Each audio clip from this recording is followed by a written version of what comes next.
శ్రీ గురుభ్యో నమః, శ్రీమాత్రే నమః. అందరికీ నమస్కారం.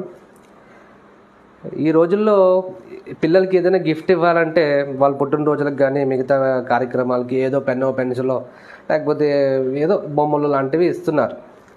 కానీ నాకు తెలిసి వాళ్ళకి ఒక మంచి బుక్ ఉందండి. ఈ బుక్ కనుక వాళ్ళకి గిఫ్ట్గా ఇస్తే వాళ్ళు చాలా సంతోషపడతారు. ఎందుకంటే మనకి తెలియనటువంటి విషయాలు ఈ బుక్లో చాలా ఉన్నాయి. ఇది పెదబాల శిక్ష అంటారు. మనం ఏజ్లో అయితే చాలా అందరికీ తెలిసిందే పెదబాల శిక్ష. ఈ జనరేషన్లో చాలా తక్కువ మందికి తెలుసు. కానీ దీంట్లో ఒక్కసారి మీరు చూసుకున్నట్టయితే దీంట్లో మనం చిన్నప్పుడు చదువుకున్న అక్షరాల దగ్గర నుంచి మొత్తము వాస్తు శాస్త్రం దాకా అన్నీ ఇచ్చేశారు. ఇందులో మొత్తం పొడుపు గదలు, అంకెలు, ద్వంద్వార్థాలు, గణిత అక్షరం, పదసండళ్ళు, మాటల గారడీలు, సంక్రాంతికి సంబంధించిన బుజ్జి మేక్ పాటలు అన్నీ మొత్తం